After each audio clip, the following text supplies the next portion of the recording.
guys, welcome back to my college football analysis show here on the channel. I'm going to talk about the Alabama-Tennessee game, of course, as noted by the title of the video. We're going to jump right into it. I know I'm a bit late, a bit late. I'm a lot late, mainly because I had a lot of things going on, but here it is, though. So, just to give you some overview before I actually start, the Alabama team, especially offense, kind of struggled a little bit in the first half. And it's funny because I say struggle, and we say struggle, the media say struggle, whatever. But Alabama struggle is like, some teams' best, which is really weird when you think about it, especially compared to what we look like when we're clicking on all cylinders. But the offense wasn't quite together in the first half. The protection actually on the offensive line was actually much better than I thought it was initially. They did a pretty solid job, whether it be miscommunication or drop passes or not actually being able to run the ball. Run blocking wasn't that good in the first half. Tennessee played really physical and they really tried to stop the run and they forced them passes, but passing game was a little bit off. That makes some immediately blame Jalen for all the issues, but actually, as I look through it, it wasn't quite as bad as I thought it was, or as bad as some would make it out to be. I'm going to explain why. I mean, Tua did good later on. It's just so much I want to say right now in my head that I can't even get all the way out. But I'm just gonna jump into it. Let's do it. So starting out, Tennessee's on the ball, 14 minutes, 53 seconds. Deron Payne falls down trying to rush inside, which actually leaves a crease for the Tennessee quarterback Garantano to run through. But Raekwon Davis disengages his guy, grabs Garantano, takes him to the ground, and the crowd comes and helps fill in the tackle. Did a 14-minute, 33-second mark. They did an RPO quick slant for number 5, but the Alabama defensive front in this play, they all went in, which left the guy on the outside open, which is why the play worked. 14-minute, 10-second mark. We did a contained rush with man coverage here. Ronnie Harrison played man-to-man coverage in the slot, and he had it locked up. There's just been times this year where I've seen Ronnie Harrison in man-to-man coverage, and he looks really good. I'm really encouraged by that. Safety playing man-to-man when we blitz the corners, that is going to be something that's a big advantage for Alabama. Quarterback tries to go one-on-one on this play, or Ronnie Harrison's in man-to-man. He tries to go one-on-one, not on Harrison, on Levi Wallace, which is always a mistake. I'm always telling people that, on down the right sideline. He overshot it, incomplete. Punt the ball to Alabama here. Oh, wait a minute. Am I on? Oh, yeah. Alabama's on the ball here. I was like, wait a minute, did I miss two? So, yeah, 13 minutes, 56-second mark. The DB's playing way off of Calvin Ridley. And when that happens, what does Alabama tell Jalen to do? Throw the ball to Calvin Ridley, hit short stick, it comes in. Easy 6-yard gain. 13 minutes, 30 seconds. So nice little hesitation to wait on the hole for the first down run here by Damian Harris. He just gave a nice little hesitation in there and stayed with it and ran for the first down. His vision. That's all you got to say. 13 minutes, 8-second mark. So wide receiver screen to Calvin Ridley, but it was blown up because Jonah Williams couldn't get to Ronnie Harrison in time. Ronnie Harrison. I'm thinking about Alabama players. Number 15 on the Tennessee's defense. Jonah Williams couldn't get to number 15 in time to block him, which allowed the screen not to work well. 12 minutes, 40 seconds. We did that little double running back shotgun formation with the 3 wide receivers thing. And I think we do that to get more backs on the field because, we have so many talented guys and when they, keep them all happy for one, but also just get their different talents on the field all together. 12 minutes, 7-second mark. Jalen Hurts recognizes the blitz here and he delays his snap as he usually does. This is just a good move by him as he always does this. The blitz comes anyway after he finally does snap it, but Jalen knows that Calvin Ridley is on a curl route, so he stands in the pocket and he fights. He actually takes a hit on his play. It was a bit high and inside, which is what you don't want to do there. But Calvin Ridley adjusts really well to the catch, jumps up. It's really nice, and also he has great footwork on the top of the route. Like he's just not fair with how well he uses his feet and his body to make defenders go in completely different direction than what he wants them to go into. And that's why he's usually open, which is why Jalen's usually wanting to throw the ball to him. It makes sense. 11 minutes, 38-second mark. We did that double back shotgun formation again. Damian Harris's leg power as he powers through number 15 is just so good. You just got to go watch that play. So nice. He's really just explosive and using his power and using his full skill set this year when running the ball, which is why he is the leading back on this team. 11-minute mark. They do the ambulance again, all those sirens. Then at the 11-minute mark, Jalen Hurts IDs the coverage here. He looks down, he sees what's going on with the coverage, and I think he checks to the running play here for Damian Harris. And so it's a run for Damian Harris off the left tackle. Gets the first down by hitting his guy. He runs into him while spinning, so he doesn't allow him to get a hold of him by initiating the contact and then spinning away. This is like natural things like that that takes your running to the next level. And it's a nice little move he did to get the extra yards. 10 minutes, 23 seconds. We did a play action rollout right for Jalen Hurts here as Tennessee blitzes. But Jalen Hurts dumps it to Joshua Jacobs on the flat, which is well defended actually by Tennessee as they were out there. But Joshua Jacobs makes a great individual play by making linebacker number 35 miss and then gets big yardage because of it. It's really nice. And if Jalen wanted to risk this, if he wanted to risk it, he could have tried going over linebacker number 35's head to Robert Foster on a crossing route, who was beating his DB in man coverage. But it was safer to over Joshua Jacobs, and it turned out to be a good result. 9 minutes, 50 seconds. Tennessee defended the run well. So Bo Scarborough just pushes up the middle. I think that was a good decision by him. 9 minutes, 17-second mark. And you're going to see it a lot. Like I said, Tennessee defended the run really well in this game. Which made Alabama have to go another way. And it worked. Still worked. Alabama still came out on top. So I really like this team. 9 minutes, 17-second mark. Jalen Hurts sees the coverage. This is an important play. This is a play that I underlined, so this is going to be good. He sees the coverage of the DBs on his wide receivers in his man coverage. They check. Jalen, the receiver, checks to a man beater. He looks at Cam Sims, with Cam Sims going toward the sideline. It's a nice throw by Jalen Hurts as he puts good touch on it. But the DB gets away with the pass interference as he holds Cam Sims on his back. He hooks him, kind of hooks him in the back of his jersey on his pants, and doesn't allow him to get up and fully extend for the ball as he's jumping. And because of this pass interference call that didn't go called, it would have been a touchdown for Jalen. So it ruined Jalen Hurts' stats. I feel like every time Jalen gets a chance to throw a touchdown pass, it gets ruined by pass interference, somebody getting away with it, or they actually commit it and it gets called, but it still doesn't end up being a touchdown for Jalen.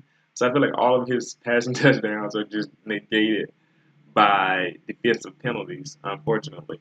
So at the 8-minute, 27-second mark, we put out the elephant package, as they called it on the broadcast, with Deron Payne and Quentin Williams in the backfield as fullbacks.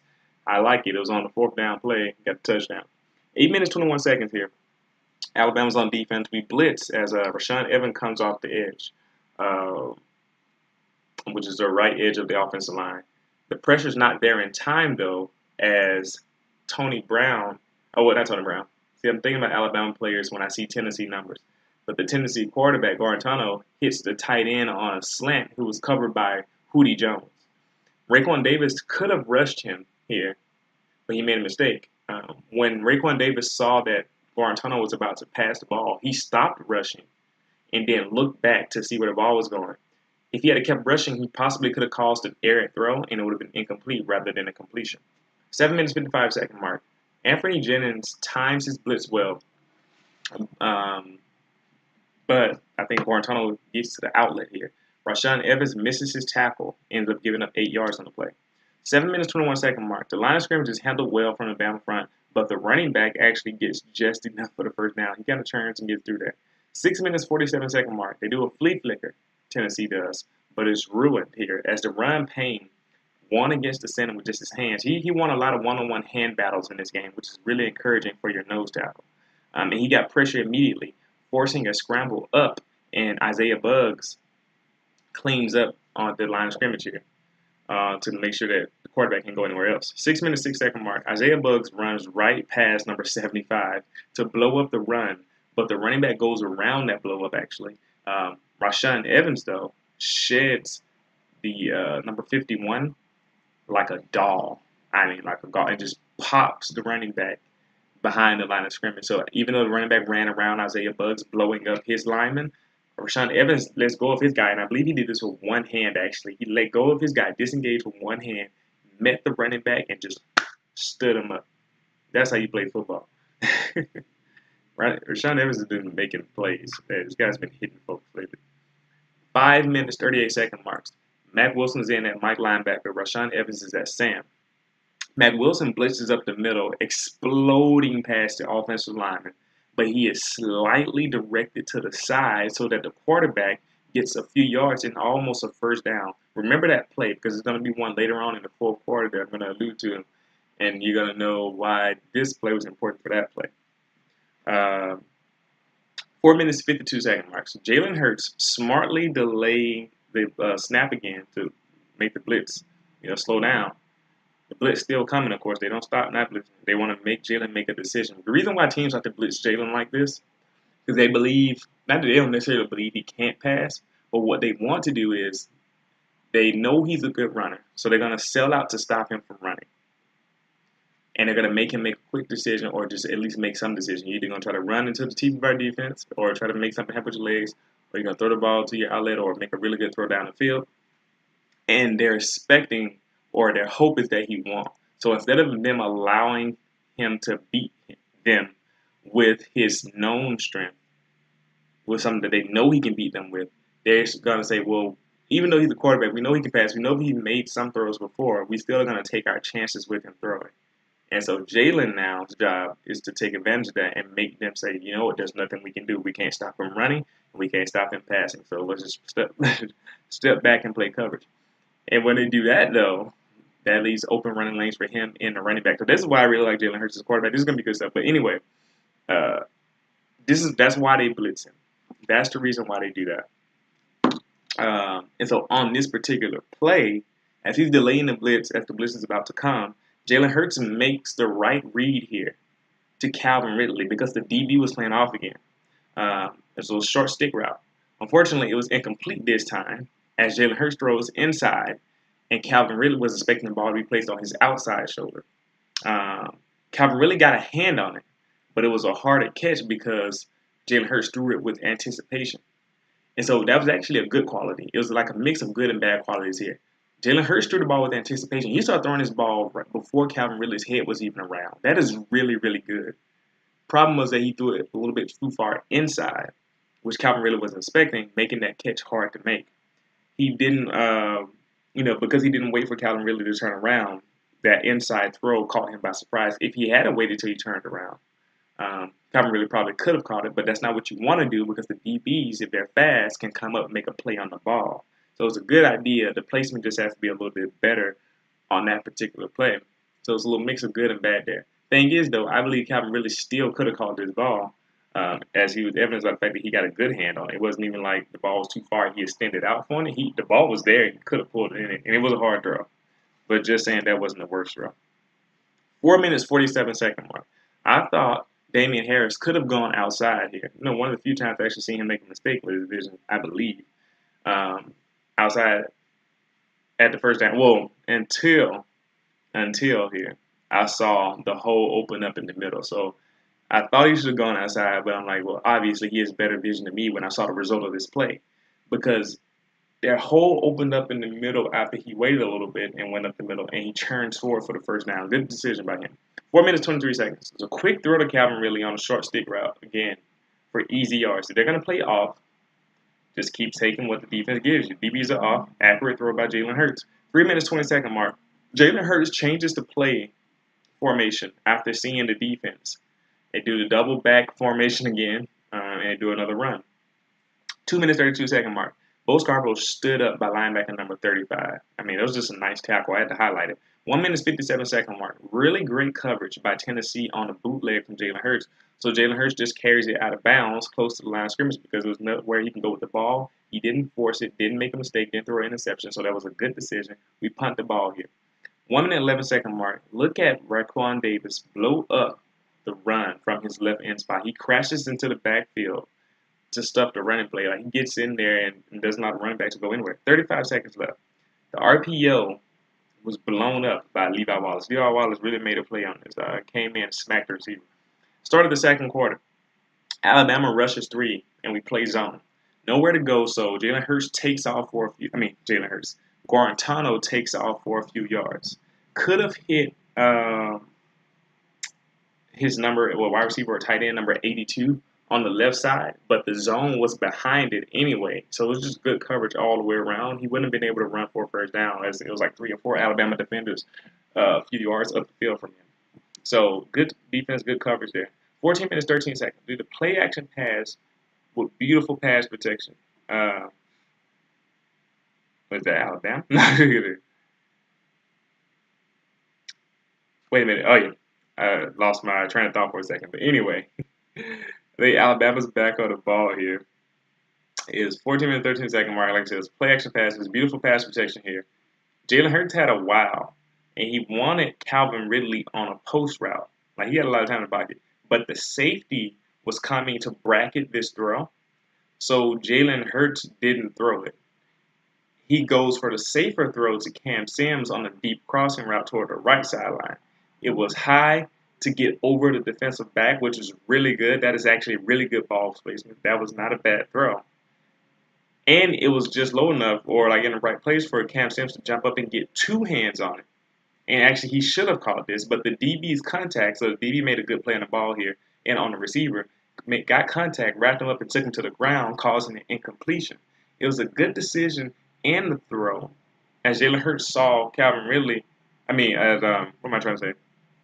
It was just a good decision and a throw by Jalen Hurts. As, yeah, when he looked at Calvin Ridley, he could have thrown that ball far upfield and let Calvin Ridley run under it maybe, but it was a much more riskier throw. And if he got intercepted on that pass, then fans and media, of course, would have been like, he should have never thrown that ball. And so I believe this was a better decision to go for Cam Sims, although I believe he also has the talent to hit Calvin Ridley on that play. As the safety wasn't quite over the top on Ridley, he was kind of running step for step with him.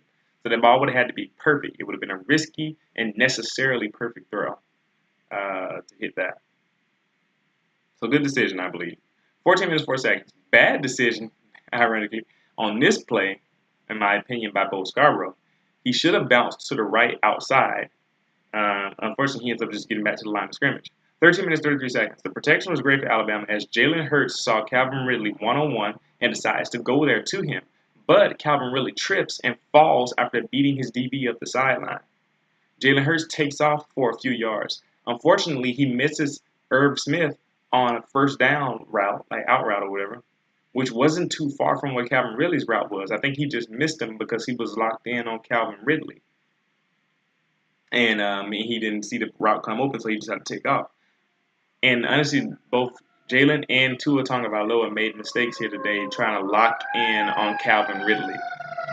Tua's led to an interception return for a touchdown later on, and Jalen's led to a lack of a touchdown for Calvin Ridley and almost a worse injury for Calvin Ridley. So they both have to learn not to lock onto Calvin Ridley when he's not open. Both of them, Jalen and Tua. Although he's not a bad guy to lock in on, kind of like Amari Cooper with Blake Sims a few years ago. 12 minutes, 30 seconds mark. Look at Bama's D-line stand up their counterparts. That's all I got to say. 11 minutes, 35 second marks. Wonderful defense on the option route. On the option run as Anthony Jennings and Rashaan Evans stayed at home. They both stayed at home, being disciplined, not allowing the guy to get around them, while Josh Frazier blew up number 55, blew him up to get to help get, who is it, Guarantano? Yeah, while he was trying to do the option, while Anthony Jennings and Rashaan Evans helped to corral him and get the sack. Excellent play. 11 minutes, 3 second mark. More domination on the line of scrimmage by the Bama front. 10 minutes, 19 second mark. Rashaan Evans' spin move, he showed this a couple times today, on number 63, which was the right tackle, was just too easy. Didn't get the sack, though, as Guarantano kind of steps up and squirms through his tackle, shakes off Rashaan Evans, who had his foot, who tried to get him on the shoestring tackle. Didn't work, and he gets a short scramble, and he actually takes some hits at the end of that scramble. 9 minutes, 23 second mark. Tennessee with a great run defense as Alabama's back on the ball here. Like I said, they played good run defense today. 8 minutes, 50 second mark. They did that nickel blitz again. So the blitz that they like to use most often against Jalen to make him make the decision that they want him to make or whatever. It's the nickel blitz where they bring the slot guy off the corner, which Alabama does a lot with Minka Fitzpatrick now. It seems like that nickel blitz is so hard to block these days. I don't know why no team or any teams are adjusting to the blitz that well. It seems like none of them are. The wide receiver screen for Calvin Ridley here on this play. Devontae Smith doesn't block his DB well enough. So the screen was blown up again. So there's been 2 screens blown up, which made Jalen look bad.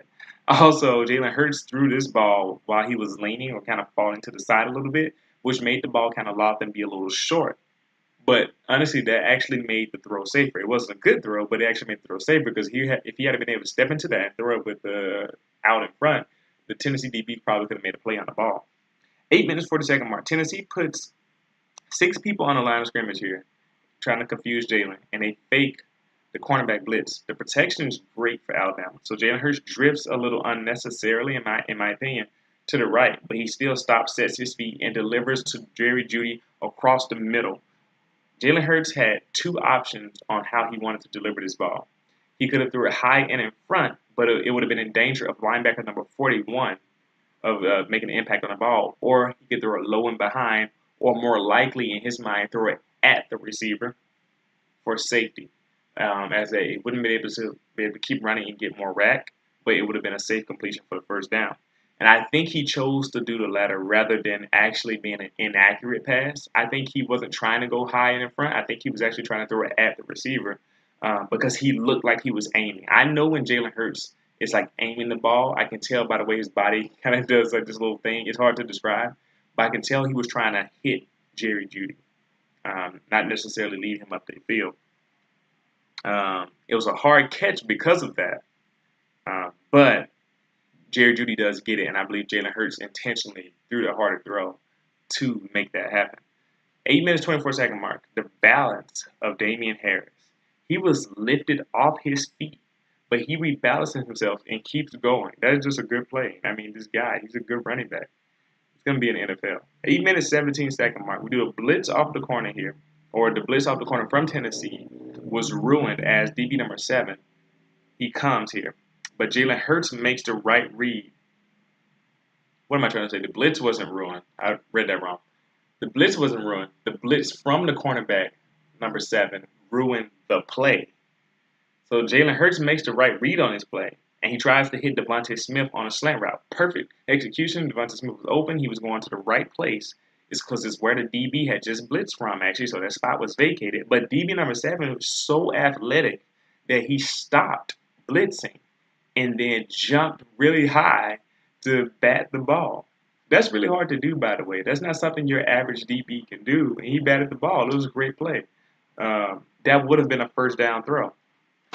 8 minutes, 7 seconds. 8 minutes, 7-second mark. Another good example of run defense by Tennessee as they do another run blitz. So they tried to stop the run. I'm assuming other teams are going to try to do this too now that they've seen Tennessee do it.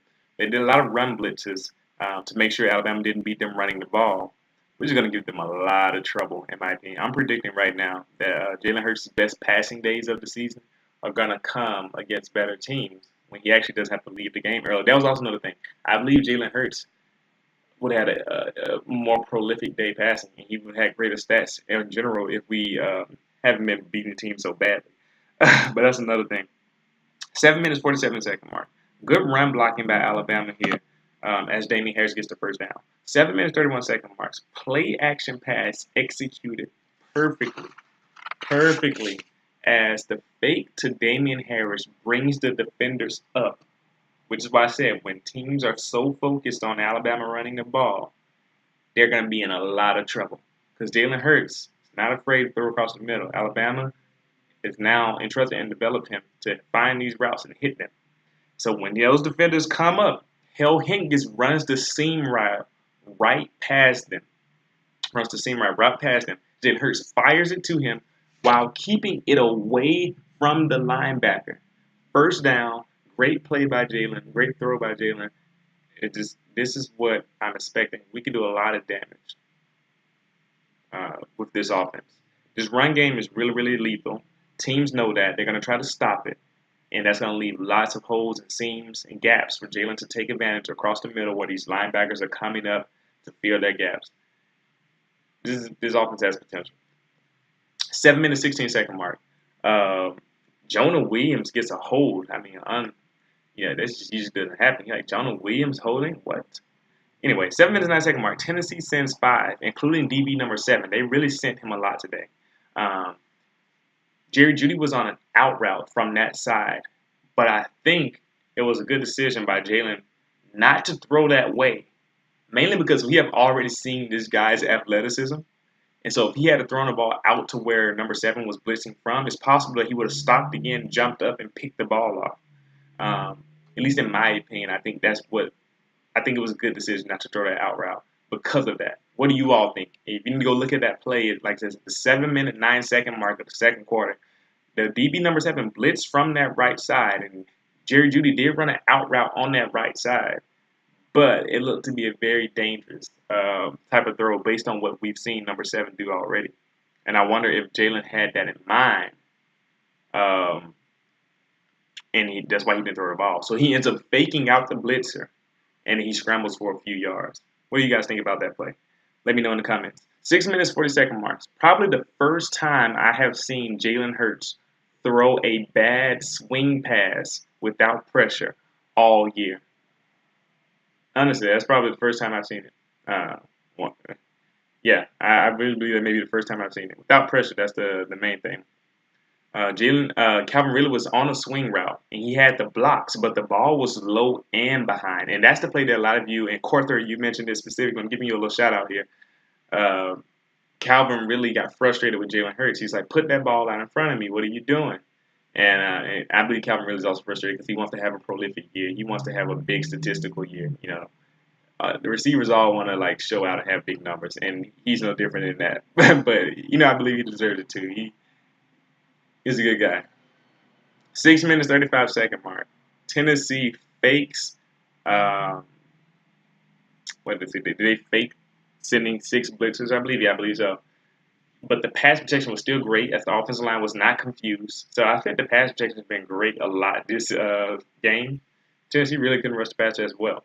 Jalen Hurts calmly waits in the pocket to hit Irv Smith in between the zone for a first down, downfield. Throws the ball downfield, gets first down.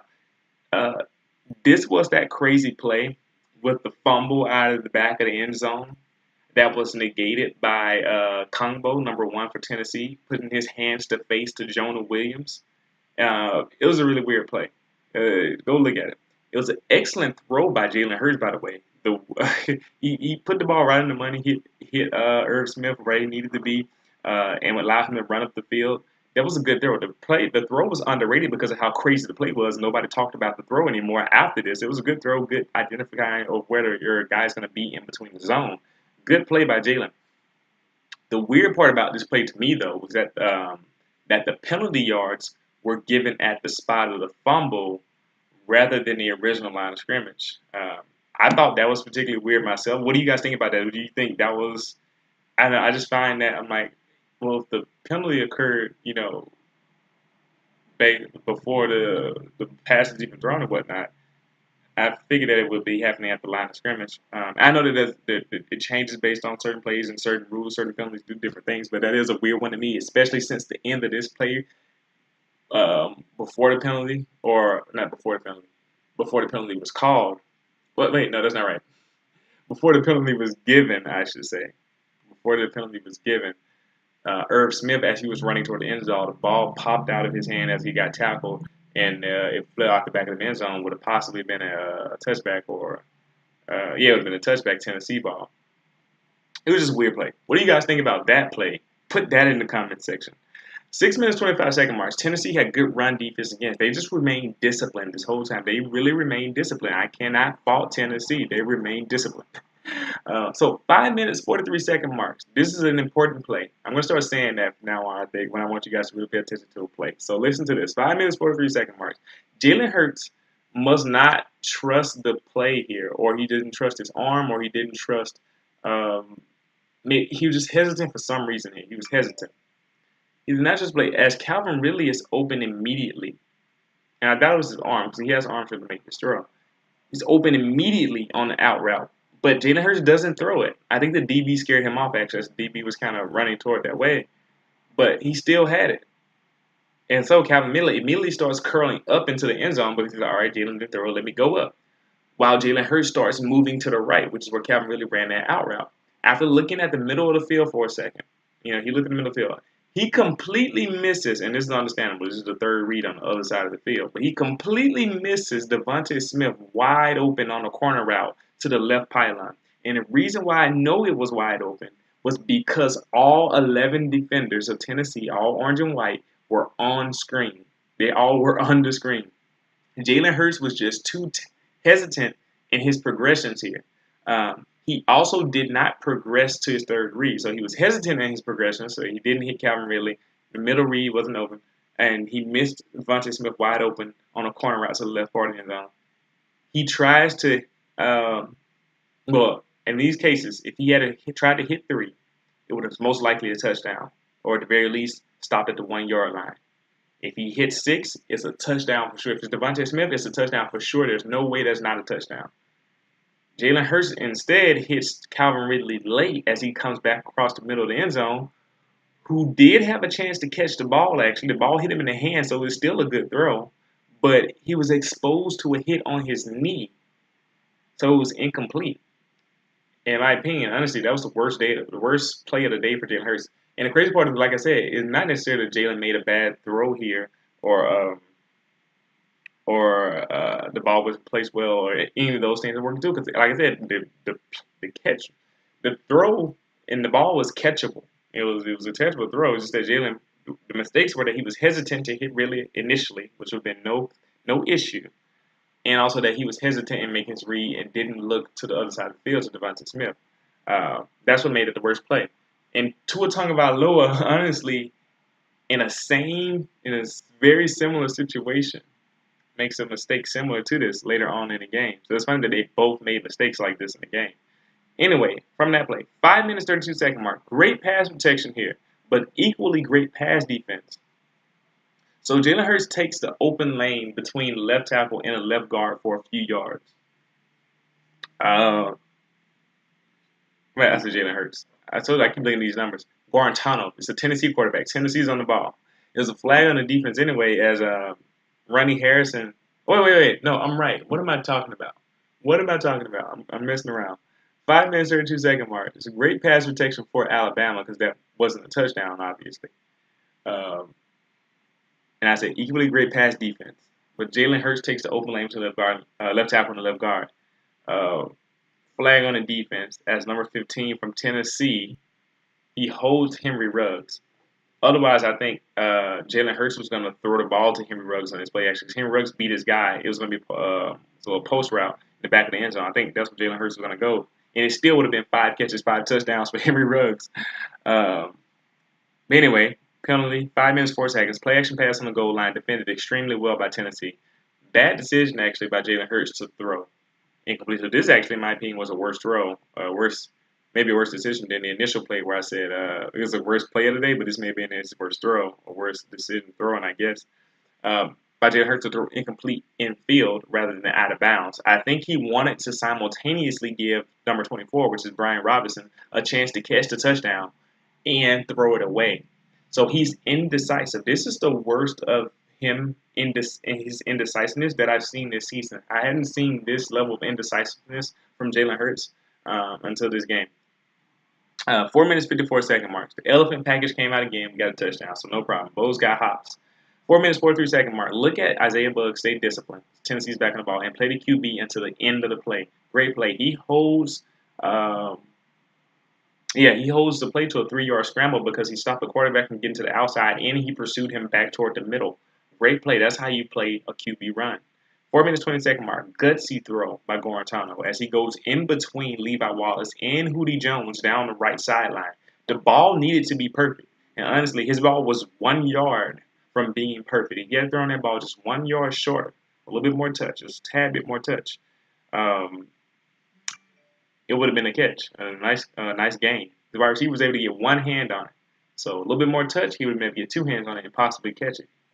Perfect throw, almost a perfect throw. Good job of staying on top of the play by Hootie Jones, though, and that's what made Guarantano have to be a little bit more safer with this throw, which probably caused the incompletion. 4 minutes, 11 second mark. Levi Wallace is on a blitz, and it goes unnoticed until too late as he ends up getting the sack. Anthony Jennings occupied the right tackle, so Levi Wallace had a free rush. Nobody could pick him up. Nobody knew he was coming. Then next play was a great punt return by Xavian Marks, but the penalty negates it. Now, Xavian Marks impressed me in this game. His punt returning, I believe he made a case for that he should be the punt returner in this game going forward. Although he made some mistakes, he muffed one and then he got a fumble because he forgot the guy was behind him and he got hit. But his returns themselves were actually good. Um, Anyway, it was negated by a penalty. This particular return was. 3 minutes, 19-second mark. Alabama's back on the ball. More great run defense by Tennessee. I'm saying that on every drive. They really did stop the run really well in this game. 3 minutes, great pass protection again for Jalen Hurts as he hits Calvin Ridley on a deep out route on the right sideline. Calvin Ridley's route running is truly unfair. Just truly unfair. The DB literally turned toward the middle of the field because of what Calvin Ridley was doing with his feet. And then Calvin Ridley just turned to the outside and out route. Easy throw and catch for Jalen. 2 minutes, 45-second mark. Tennessee sends a cornerback blitz, and it kind of threw off the RPO here. But that's okay. We'll come back on the next play. 2 minutes, 23-second mark. Jalen Hurts tries to hit Calvin Ridley in a one-on-one down the right sideline. It ends up being incomplete throw, but Jalen did throw it up the field and toward the sideline. It was just too far. And the pressure forced him to throw the ball quicker than he wanted it to. But once again, though, Kungbo, number 1 on the Tennessee defensive line, he got a hands to the face on John Williams. He put his hands in John Williams' face very egregiously 2 times in this game, and it cost his team both times. And this is another one of those. He just needs to calm down, I guess. 2 minutes, 14-second mark. Wonderful blocks and burst by Josh Jacobs for a big gain on the play. 2 minutes, 3-second marks. Tennessee's run defense. I'm going to keep saying it. They really did. Really good once again. 1 minute, 26-second mark. Just pause the screen on that play. Go look at it. 1 minute, pause the screen and just look at the blocks. Look at the massive hole opened up the middle for Damian Harris. It's not fair to be on a team this good. Damian Harris presses left a little bit as the linebacker shoots up, but then he plants and then cuts back to the massive hole with no linebackers in the way. Uses good burst to get into the end zone. 1 minute, 18-second mark. Back on the ball here for Alabama.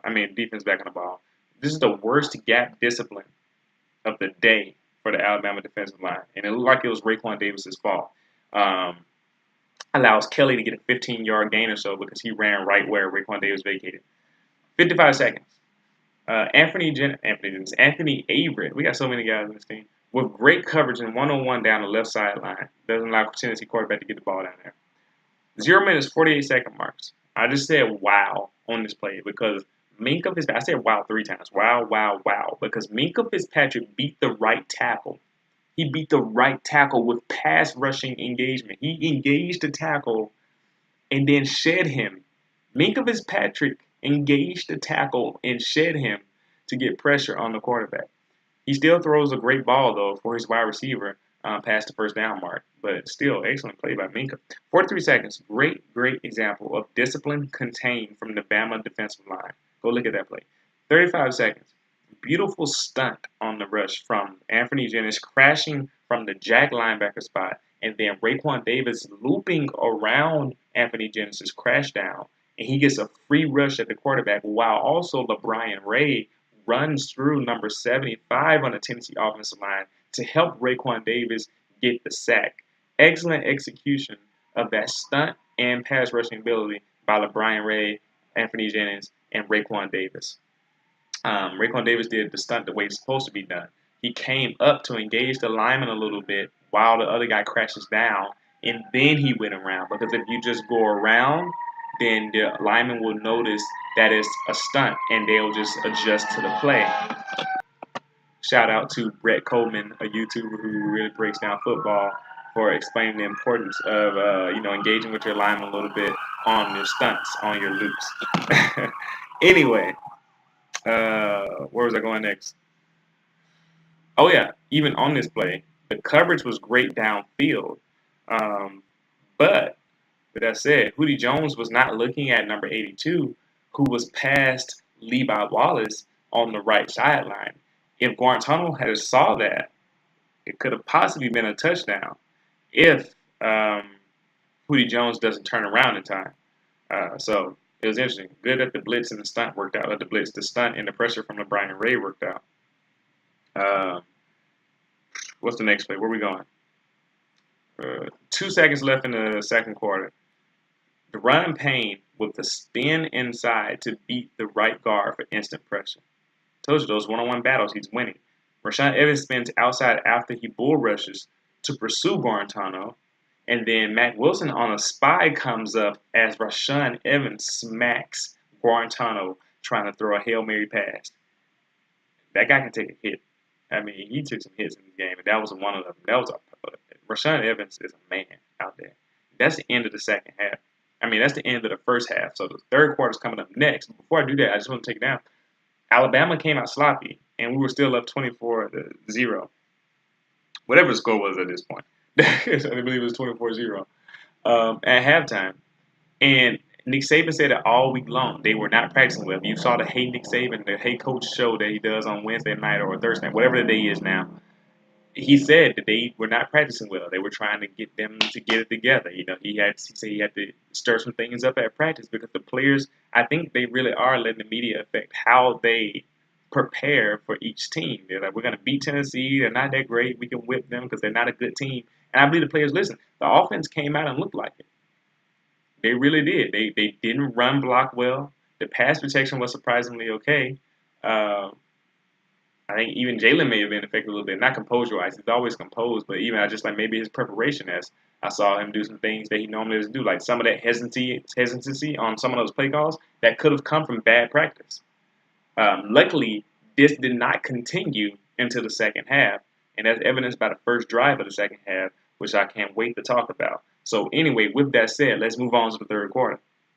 14 minutes, 54 seconds. Alabama's on the ball. Play action, roll out right for Jalen Hurts as he hits Jerry Jeudy crossing across the field accurately while on the run. So Tua's not the only one who can hit those. 14 minutes, 33-second mark. Nice run blocking. See, I didn't say Tennessee had a good run defense. I said nice run blocking for Alabama. 14 minutes, 13-second mark. Pause. Pause the play. Pause the play. At the 14-minute, 10-second mark. Pause the play at the 14 minutes, 10-second mark. And tell me how Damian Harris got the first down on this play. I mean, I really don't know. After you do that, you put it in the comment section and let me know and interact with some other people. I mean, look at him be so patient, waiting behind Jonah Williams and Ross Pierce-Baker. He's so patient. He didn't try to bounce the ball when he saw the line, had got stuffed up a little bit. He didn't get antsy. He waited on his guys and just waited in between them and got the first down. Just let me know what you think. How did he get this first down? Yeah, I mean, I think the average running back would have tried to bounce immediately. You know, it's not necessarily I don't know how he got the first down. I'm asking from the standpoint of like, if you stop the play at that moment, you can't assume that he's going to get the first down based on you stopped it at the 14-minute, 10-second mark. It's like, how is he going to get the first down on this play? And he got it anyway. 13 minutes, 54 seconds. I'm moving on. We do an RPO here.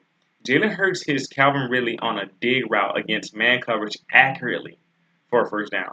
Excellent throw and catch by Jalen to Calvin Ridley against man coverage. So this is why I kept telling you guys, Jalen Hurts, this media would tell you, TJ LSU dad would tell you, I love TJ. All these people are going to tell you, they're going to say Jalen Hurts can't throw, the offensive passing game is not good. They're lying because they're not watching these games. They're not seeing the type of throws of Jalen. I mean, this is stuff across the middle, accurately hitting guys. It's happening. Alabama just hasn't needed to do it. Just hasn't had to do it. And when teams are going to force us to do it, they're going to realize soon enough Jalen can and will expose the weak spots on their defense when they try to come up to stop him from running. I can't wait for when he does this and proves all of them wrong. Because I'm seeing on this drive alone, he's hit Jerry Jeudy across the middle on the crossing route. He's hit Calvin Ridley on the dig route.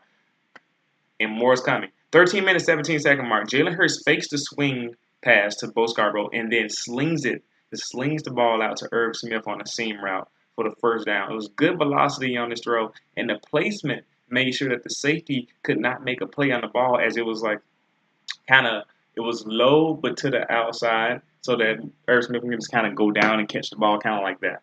But the safety was behind him. I think he was trying to protect his tight end because tight ends are not as adept usually at adjusting to the ball in the air like receivers are. So if he had threw it, out in front to maybe catch the ball, he may not have been able to shield the DB from affecting the ball and whatnot. So this was actually a really good idea that the ball was actually lower but still out in front so that tight end could just kind of fall down catching it for the easy first down. Good job. 12 minutes, 43-second mark. Play action, shotgun fake. And you know what happens when we fake the ball to the running backs out of the shotgun formation? Who comes up? The defenders, the linebackers come up. They did just like this. They were back here. They saw the fake. They came up here. They saw the running back with the fake. Jalen Hurts immediately. Irv Smith goes up the seam. Those seam routes and the routes across the middle are going to be open every time we do these fakes. And the offense is executing. Pass blocking is good. The run blocking was good on this drive. So that's why we can do this. Jalen Hurts slings it to him in stride for a touchdown. I mean, Irv Smith was able to keep running while turning back to catch the ball like this with the hands, the textbook catch. I mean, some argue like, well, to make it the ideal of ideal throws, you want tight end to catch the ball over the shoulder, whatever. Tight end got the ball like this while still running. That's a touchdown. And even then, even on this play, Calvin really was open on the curl route as well because the defense was open. I keep telling you guys, across the middle will always be open as long as Jalen Hurts is the quarterback. But unfortunately, I think this is all Alabama wanted to see. They wanted to see the team come out and respond and actually play and execute like they wanted them to. So we took Jalen Hurts out of the game. I personally wanted to see Jalen Hurts do maybe at least one more drive to make sure that the execution was still going good, and also just to pad his stats a little bit more. But we wanted to get Tua some experience because just in case Jalen does go down, we do need to back up to have some experience playing. So we saw Jalen no more after the first half. I mean, after his first drive of the second half. I think that's all they wanted to see. They just wanted to see the first team offense with Jalen execute like they were supposed to, like they haven't been doing all week in practice, and then come out and do what they need to do, and then get them off the game, get them out the field. So now, after that, we're only seeing Tua Tagovailoa. 12 minute 32-second mark. Alabama's defense is back on. We destroyed the line of scrimmage. Isaiah Buggs is knifing through 75 again. So, 75 had a rough day. 51 had a rough day. 55. Whoever it was, they all had a rough time. 11 minutes, 55-second marks. Perfect timing to call the cornerback blitz from Alabama here, as it was a play-action pass, so Guarantano didn't see it. And it was also great execution as the line crashed down to the right to get protection flowing to the right side or on the offensive line side, to the left side, but to the right of the defense. Flowing that way, which made a free rush for Levi Wallace again. So I love the fact that we're executing these blitzes so well from the cornerback, and he gets a sack actually. 11 minutes, 17-second mark. Well-timed running back draw on 3rd and 17. It was a good play call. They got 15 yards. Kelly, he's a talented guy. Xavian Marks muffs the ensuing punt return, though, trying to catch the ball over his shoulder, but luckily he recovers it. And like I said, he has some ups and downs, but I really like what I see from him returning the punts. 10 minutes, 2 seconds. Tua Tagovailoa to Najee Harris in the flat for a first down. The ball was a little behind as Najee Harris had to stop, but it was still good velocity on the throw, so it got there pretty quick anyway. 9 minutes, 45-second marks. It's a predetermined swing route to Najee Harris, thrown accurately by Tua. 9 minutes, 23-second mark. RPO.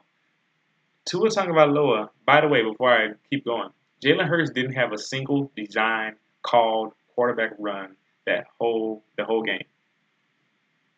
Tua got 2 of them, and we'll talk about those. But yeah, Jalen didn't have a design quarterback, and so they're intentional about letting Jalen Hurts throw the ball around, which is good. Anyway, 9 minutes, 22-second mark. RPO as Tua Tagovailoa fires to Calvin Ridley in man coverage against DB number 15. He's a true freshman, by the way. Perfect placement on the ball by Tua Tagovailoa, but the pass interference causes an incompletion. Similar to Jalen Hurts' play from earlier, actually, where he hit Calvin Ridley across the middle.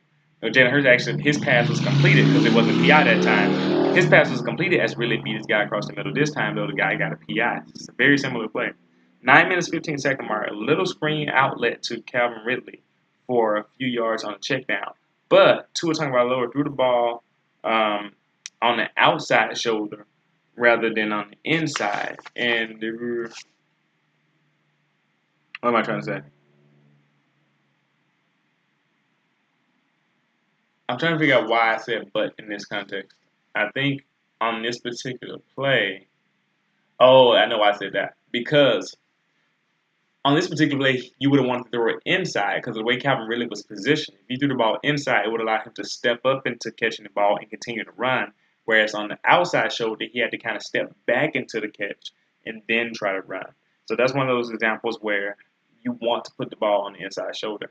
So things I like about Tua that he usually knows where to go with the ball. He has good awareness in the pocket, but he also needs to work on little ball placement things too. Although at times his ball placement is really, really good.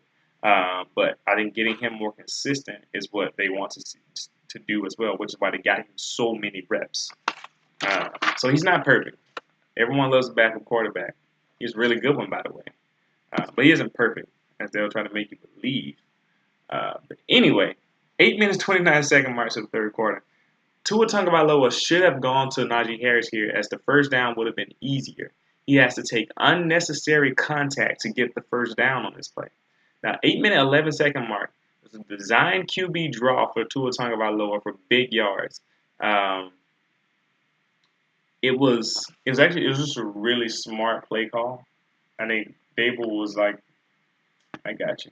I know it's gonna get you guys. You're expecting Tua Tagovailoa to throw a ball over the field, but I got you. And the defensive coordinator is probably just confused at this point.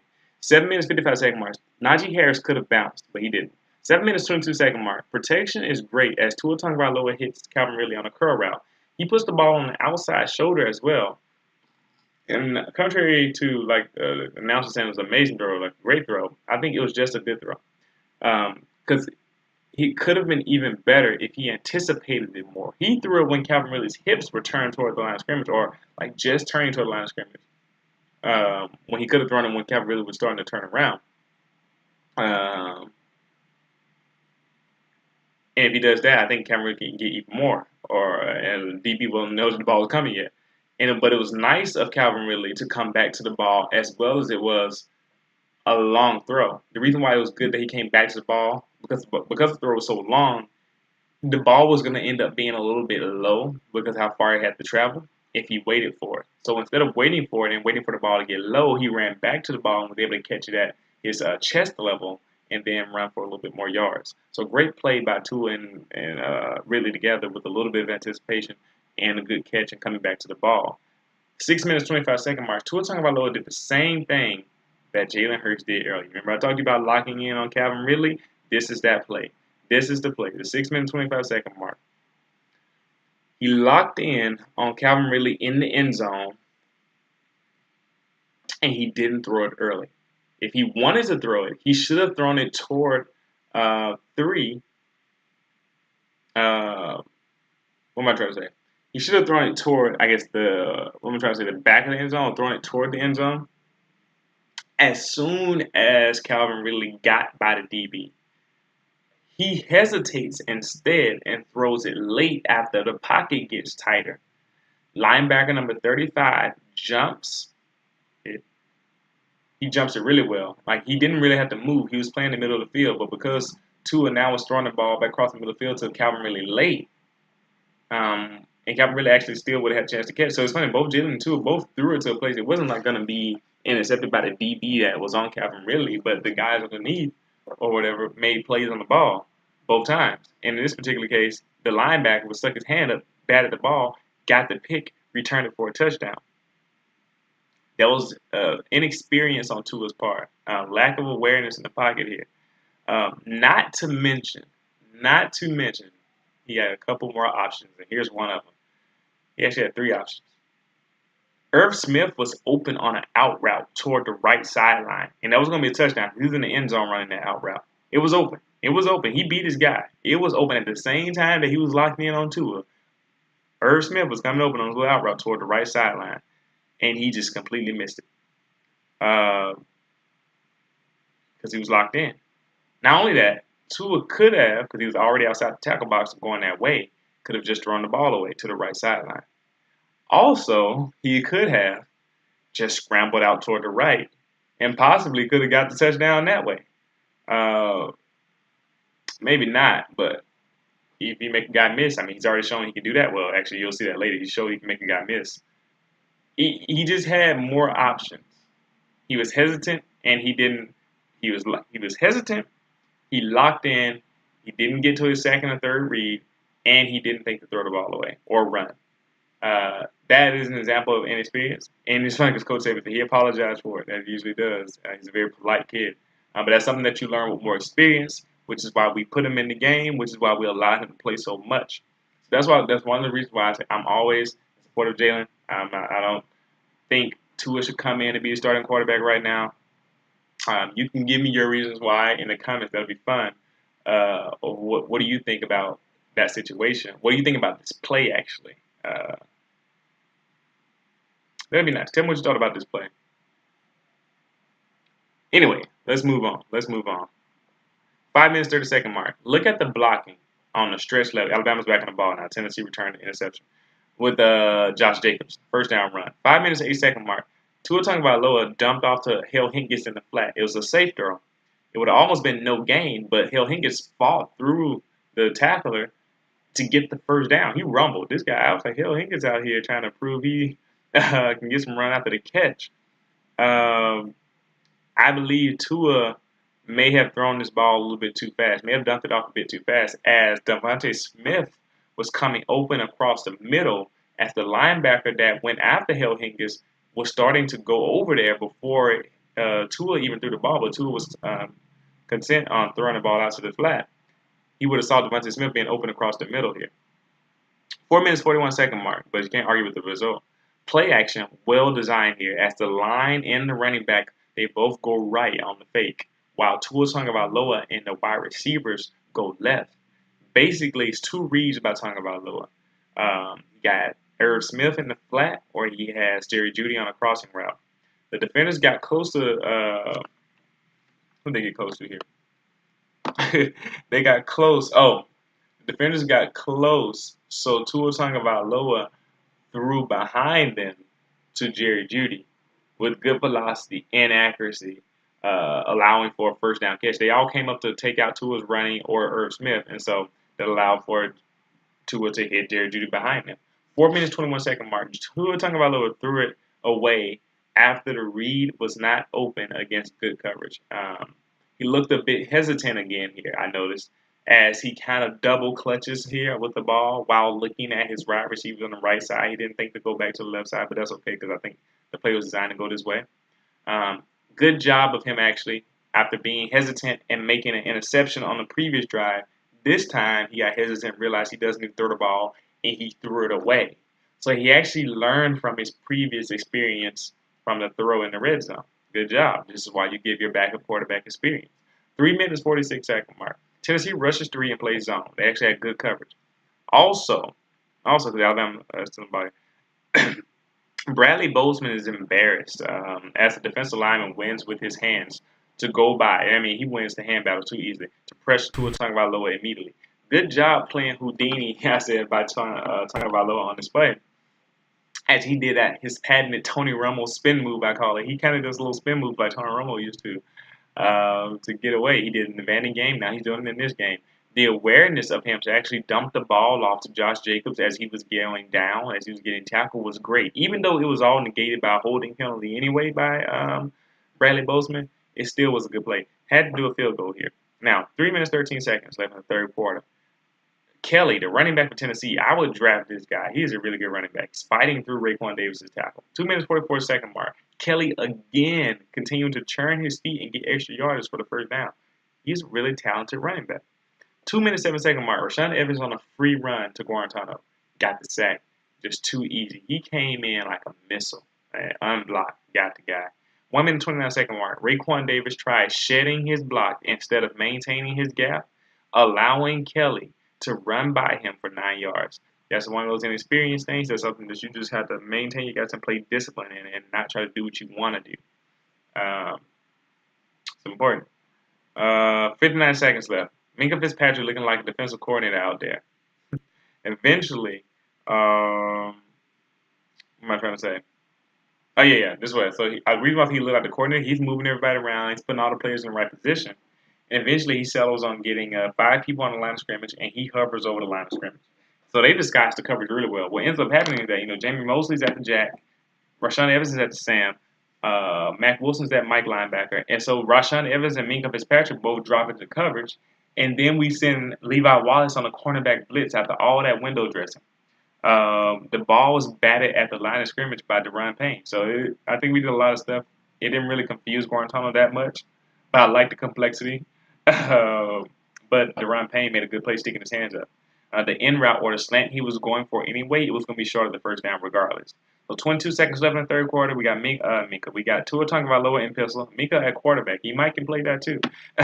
2 tight ends to the right and 2 wide receivers to the left. We run for Najee Harris to the right. Start of the fourth quarter, we do that same formation. Nice cutback by Najee Harris on a stretch run to the right. One of the best examples of vision that I have seen from him all year long. So he's starting to hit his stride too, I believe. 14 minutes, 31-second mark. I want to see Najee Harris go between the left tackle and the left guard on this play because it was a large hole right there. Instead, he decides to try to make the guy miss up the middle with a little spin move, and he barely gets a yard or two. So that's something he has to learn in the future. Take what the defense is giving you. You can run by that guy. I believe you could have ran by that guy. 13 minutes, 56-second mark. Play action pass with great pass protection here as Tua Tagovailoa tries Irv Smith going toward the left sideline. It's an incomplete pass here, but it was a nice throw. May have been an uncalled PI, so it's the second one of the game that they didn't call. 13 minutes, 48-second marks. This is why I want to see Cam Sam get more touches. As he caught this very hard ball to catch on the sideline. High, he put both his feet down. He's tall, so that's what made him able to have the radius to get this ball. And Tua knew he was tall, so he threw a very safe throw, maybe a little bit too safe. But Cam Sims catches it anyway. Hard to describe, but he keeps both his feet inbounds while stretching out toward the sideline to catch this pass with his long frame. Also, Najee Harris picked up the blitz really well on this play. As he steps up, nobody to blitz, but then a guy comes free, so he steps over and gives Tua more time, which allows Tua to hang in the pocket longer. And he has the awareness to progress from his reads on the right side of the field. Robert Foster was the far receiver to the left side of the field to hit 17 on the throw on the sideline. And just maybe a tad too far outside as he was being safe with the throw, especially since no defenders were there. If there was some defenders there, I'm like, okay, yeah, that throw is perfect. But since there was no defenders there, I want to see him pull that in just a little bit more. 13 minutes, 32-second mark. Great job shedding the tackler in the backfield by Najee Harris. I mean, he just put his hand out, put the guy down, and kept going. Now, here's an important play. Here's one of those important plays I was talking about. 13 minutes, 9-second mark. Another designed QB draw for Tua Tagovailoa. He did the fake swing to Najee Harris and the little stutter step, head bob he did. It was like he broke the head like a natural running style I haven't seen. He did like one of these here and then flipped his head to the left. That's all he needed to do. The defender thought he was going to run to the left and stopped. His feet, his ankles were in cement concrete at that point as Tua Tagovailoa just shifted back to the right, kept going, didn't know he had that natural type of running style in him, and he gets it. I mean, of course he was classified as a dual-threat quarterback, but man, that looked good. That was a good run by Tagovailoa for a touchdown on that play. 12 minutes, 59 seconds. Wonderful defense by Alabama as Sean Deion Hamilton and Tony Brown nullified a sweep play. 12 minutes, 30 seconds. The sweep was nullified again. As a look at LeBron Ray pursue on this play as well. 11 minutes, 48-second mark. Defensive pursuit. So defense, they stayed with intensity. Repeatedly. And Isaiah Bugs, though, on this play came up a little shaken up. But don't worry, we got other guys, and he wasn't hurt bad. He just took him out. But on the ensuing punt return, Xavian Marks fumbles. So like I said, he impressed me, but he made mistakes. But that's okay. Give him some more reps. Let's see what he can do next week. I like what he brings to the punt return, though. 10 minutes, 46 seconds. Although Guarantano escapes outside, Mac Wilson on the blitz. This is where I said watch out for the play in the fourth quarter where I said Mac Wilson makes up for the mistake he made earlier. This time, Matt Wilson on the blitz, instead of just coming through and over pursuing and running directly at the quarterback with all full speed, he didn't over pursue this time like he did earlier. He penetrated and then he spins back to the open gap that he made to keep Guarantano contained, which forces him back and toward the outside. And that led to Guarantano like slinging the ball on the run for like a nice little gain, but he wasn't able to run for a big gain up the middle. So that's nice. 10 minutes left in the fourth quarter. Ryan Payne once again winning one-on-one with his hands to get immediate pressure, but then he gets roughing the passer for pushing the quarterback down after he released the ball. So good play, but then bad play. Mac Wilson tries to smack the running back after Guarantano lets go of the ball, but he misses, so he has to work on his tackling sometimes. I'm trying to blow guys up to make the tackle, but the rest of the defense rallies around him. So nice. Rallies around the ball carrier, but it ends up being negated by roughing the passer anyway. 9 minutes, 30 seconds. All you got to know is Ronnie Harrison. That's all you got to know. The hit that he gave Kelly on that sideline. I don't understand how Kelly, this is why I would draft Kelly. He's a tough guy, strong guy, run through a lot of stuff, has speed and quickness. He stayed up after taking that hit from Ronnie Harrison. I mean, Ronnie Harrison was falling down, so maybe he couldn't get all his power in it, but we heard the hit and we saw the force of it. Kelly just kind of, he took it, went out of bounds, and pulled himself back up before he even, he barely lost balance. I was like, this Kelly guy's going to be special. This Tennessee running back, he's the best player on that team. I'm saying it now. Best player on that team. 8 minutes, 20-second mark. Line of scrimmage for Alabama. Just stuffed it again. 7 minutes, 36-second mark. Rashaan Evans spin move on the left tackle. And Anthony Jennings bull rush after he knifed through the right tackle and the bull rush to knock over the right guard. It was just nasty. Immediate pressure on Guarantano. Also, the instincts on Mac Wilson to leave his guy and jump the pass across the middle to get the interception. So we locked them out of the end zone here. Because, they recovered the punt in their own territory, and so now they had a free shot to maybe get the ball into the end zone. But Brian Payne jams the running back, which throws off the whole play, which is why Guarantano couldn't throw the ball early. That's why he tried to throw the ball across the middle. But Mac Wilson's instincts to say, oh, wait, the ball's coming back across me now. He stopped, stepped back, jumped and got the interception, and made a nice little return. Great play. Great play. 7 minutes, 23-second mark. We put in Brian Robinson here, and he's getting more comfortable carrying the ball. I can tell by how he's running and taking the time to bounce the ball outside and pick the right hole. Second team offensive line is in. 7 minute mark, good footwork and a leg churning by Brian Robinson again. 6 minutes, 22nd mark, Tagovailoa. He loses his snap. So this is another example of his immaturity or his lack of experience rather than immaturity. His lack of experience here. As he takes his eyes off the snap and loses the ball, he ends up falling on it though. 5 minutes, 43-second marks. Nice job just turning up the field to get 1 yard by Brian Robinson. That's an example of learning and learning from the staff and just doing what you need to do instead of trying to make a play outside and losing yards or going out of bounds and stopping the clock. 5 minutes, 4-second mark. Tua Tagovailoa had all day to throw, and I say all day because I'm about to emphasize something. He literally had 8 seconds from the time that he got the ball from the center until he threw the ball. If you have 8 seconds to throw, you better get a touchdown. Actually, he did end up getting a touchdown in this play, but that's another point. You better get a nice size completion if you have 8 yards to throw, and he did here. He had literally 8 yards. What am I talking about today? 8 seconds. He had 8 seconds to throw. And he stepped up a little after he had some time there, and he did a little scramble, and he hit Henry Ruggs on a crossing route. Great placement against zone. It was against zone coverage, so it wasn't man coverage. It wasn't the hardest throw, but still the placement was really good as he hit Henry Ruggs on the run while running in between the zones on this play while he was on the run. So Tua Tagovailoa was stepping up running, throwing the ball to a receiver who was on the run coming in between two zones, put the ball in the spot where Henry Ruggs can catch the ball while still running, and then turn upfield and get a touchdown, making 5 catches for 5 touchdowns on the season for Henry Ruggs. That is the model of efficiency. Great play. But on the ensuing kickoff return after that touchdown, look at Anthony Averett. he made sure that the returner couldn't go to the far side of the field where he possibly could have returned this kickoff for a touchdown. There's some breakdown kickoff coverage here, but Anthony Averett actually broke down, stayed on his side, and didn't let the returner run to that far side of the field where nobody was there. And he cut back inside and ended up getting tackled. So good play.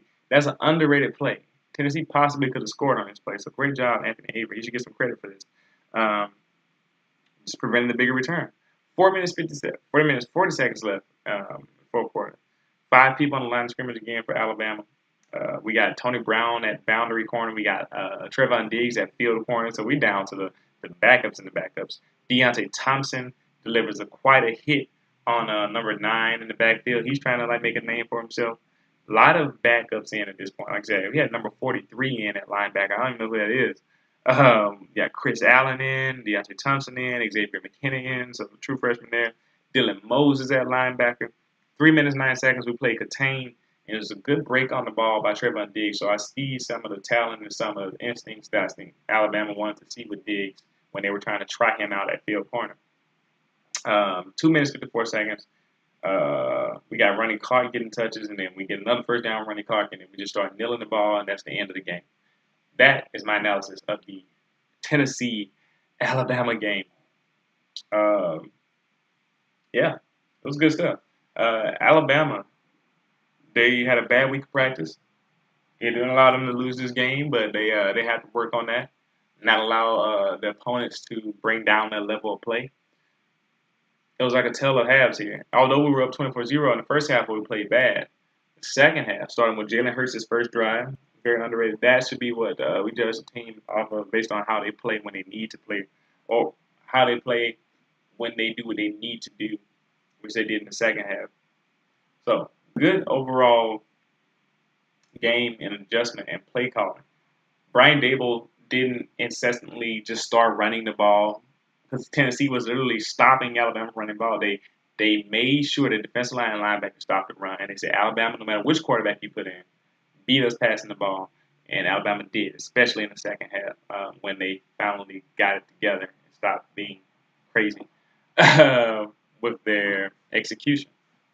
But yeah, that's it. In this game, Tua Tagovailoa showed us his talent, what we all knew he had. He also showed us his inexperience. Jalen Hurts also showed us what he can do when he's executing the offense right, when everybody's on the same page. So, good stuff. Good stuff. Let me know what y'all think about this video. Leave your comments. Let me know what you thought about the whole matchup, about everything you saw, maybe some things you're concerned about, and we'll talk about it. See you on the next video.